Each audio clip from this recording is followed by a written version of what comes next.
When it comes to the conversation of spiritual warfare and preaching, it's not one that you hear a lot about, and yet it's essential for us to understand in our efforts to teach God's word while we recognize what the enemy's trying to do to undercut our efforts. We know from Scripture that we are in a spiritual battle. There is spiritual warfare. We're not just waging war against flesh and blood, but against all kinds of spiritual forces and evil and the darkness and principalities of this world. And when you think about what our people are going through, we recognize that they're fighting a war on really three fronts. They've got the internal battle against the flesh that they're fighting. They've got the external battle against the world, its philosophies, its temptations, and all that it's enticing them with. And then at the same time, you have the ultimate enemy, which is Satan himself.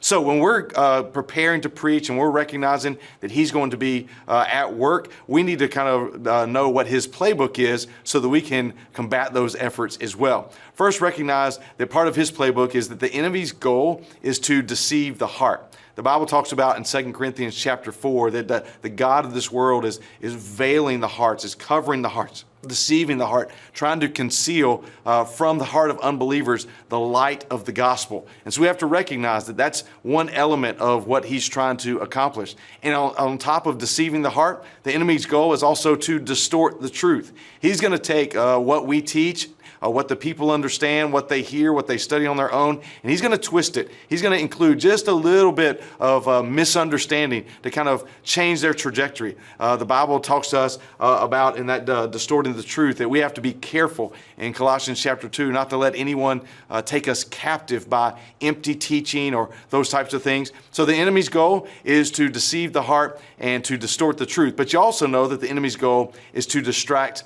our focus. Oftentimes it's not kind of inherently or intrinsically evil things that the enemy kind of tries to derail people with. No, it's going to just be a simple distraction to take our eye off the prize, our eye off the ball, so to speak. And so knowing that he's trying to distract our focus and deceive our heart and distort the truth, his ultimate goal is to use all of these things to devour the sheep. You know, Jesus told us very clearly, the enemy didn't come just to embarrass us, just to kind of make us inactive or ineffective for the Lord. No. Jesus said in John 10:10, the enemy has come to steal, kill, and destroy. So his goal is to devour the sheep, and our role and responsibility is to care for the sheep, to love them, to feed them, and to protect them. So as we do that, how do we combat the enemy's efforts through our preaching, knowing all these tactics that he's trying to do? Well, we have a few allies in our efforts. We have some people on our side, and we have some resources in our armory that God has provided for us. First, we have to recognize that the Spirit is on our side, and the Spirit is working to regenerate hearts. He's working to make that which is dead come alive. And what the enemy would like to do as by way of a consequence of sin, that the human heart is dead and born sick and depraved, he'd like to keep it that way. But we have the Spirit working with us. Jesus said in John 3 that if you're going to inherit eternal life, you must be born again. And Titus teaches us in chapter 3 that God saves us through the washing of regeneration and renewal by the Holy Spirit. Therefore, we know that in the armor of God, we can pray in the Spirit for our people, and he will do what only he can do to regenerate hearts, to overcome the efforts of the enemy. But we don't just have the Spirit working on our behalf to regenerate hearts. We also have the Savior working to illuminate hearts. We have the Savior working to illuminate hearts.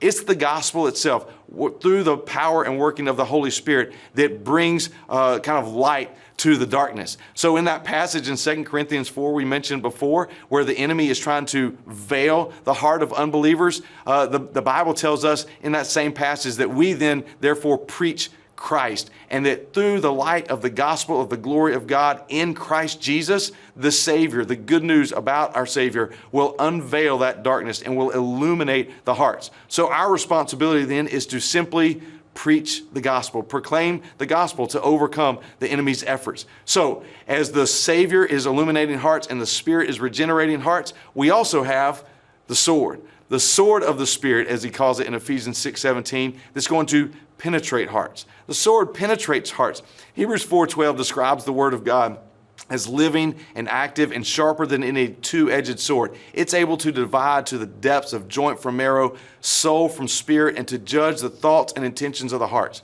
Here's what that tells us. It tells us that ultimately God is kind of wielding, the Spirit is wielding the sword like a big Excalibur sword. But we also know that He's using it by His Spirit as a scalpel to do divine surgery in our hearts. So as we proclaim the word, as we preach God's word, we know that it's going to work to convict people of sin. It's going to not just convict them of sin, it's going to help them correct their sin. And ultimately, as God works in their life to do that, it's going to help them combat sin. And so as the enemy is trying to undermine our work, we know that God's word, the sword, will penetrate hearts to accomplish what God sends it forth to do. So we have kind of the Spirit regenerating hearts and the Savior illuminating hearts, and we have the Scripture, the sword, penetrating hearts. Ultimately, we also have the Scripture, which is going to activate hearts. In other words, when we're faithful to preach God's word, we can then also prescribe the truth with teaching and exhortation